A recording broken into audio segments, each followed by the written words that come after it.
मुक्ता विद्रुमहेमणिलधवलच्छायैर्मुखैस्तरीक्षणैः युक्तां युन्धुनिमत्नरत्नमुकुटां तत्वार्तवर्णात्मिकां गायत्रीं वरदाभयाङ्कुशकशा शुभ्रं कपालं गदां शङ्खं चक्रमधारविन्दयुगलं हस्तैर्वहन्तीं भजे।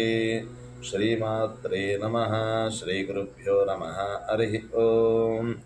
అందరికీ నా ధన్యవాదాలండి. నేను మీ చిన్నంబట్ట సుధీర్ కుమార్ శర్మను మాట్లాడుతున్నాను. ఈరోజు ఒక చిన్న 2 విషయాల గురించి మనం తెలుసుకుందాం. అంటే అక్షరాభ్యాసము మరియు ఉపనయనముల గురించి ఈరోజు తెలుసుకుందాం.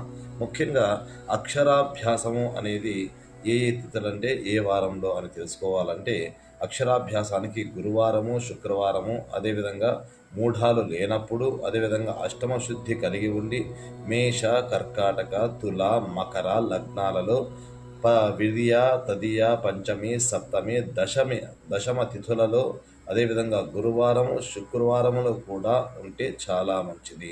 అదేవిధంగా శిశువునకు 5వ సంవత్సరం వయసులో ఉండగా ఉత్తరాయణ సమయంలోనే ఈ యొక్క కార్యక్రమాన్ని నిర్వహించాలి. అశ్విని నక్షత్రము, పునర్వసు, పుష్యమి, హస్త, చిత్త, స్వాతి, అనురాధ, శ్రవణ, రేవతి ఈ నక్షత్రాలు చాలా మంచివి.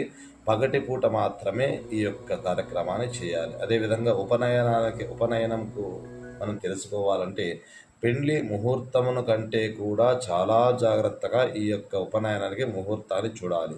అదేవిధంగా మూఢములు కూడా ఉన్నప్పుడు పనికిరావు. అదేవిధంగా దక్షిణాయనంలో కూడా పనికిరాదు. అదేవిధంగా లగ్నానికి అష్టమ శుద్ధి కలిగి ఉండాలి. అదేవిధంగా తల్లిదండ్రుల యొక్క తారాబలము మరియు చంద్రబలాలు కూడా చూడాలి.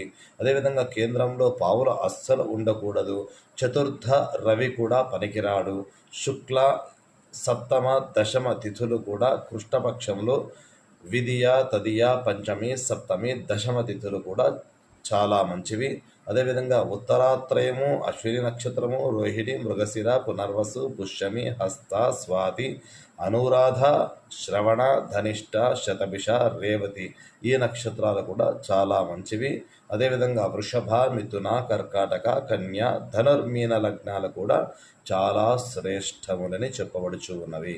కాబట్టి ఈ 2 విషయాలు మీకు నచ్చినట్లయితే మా ఛానల్ని లైక్ చేసి, షేర్ చేసి, సబ్స్క్రైబ్ చేసిందా కోరుచున్నాం. ధన్యవాదాలు.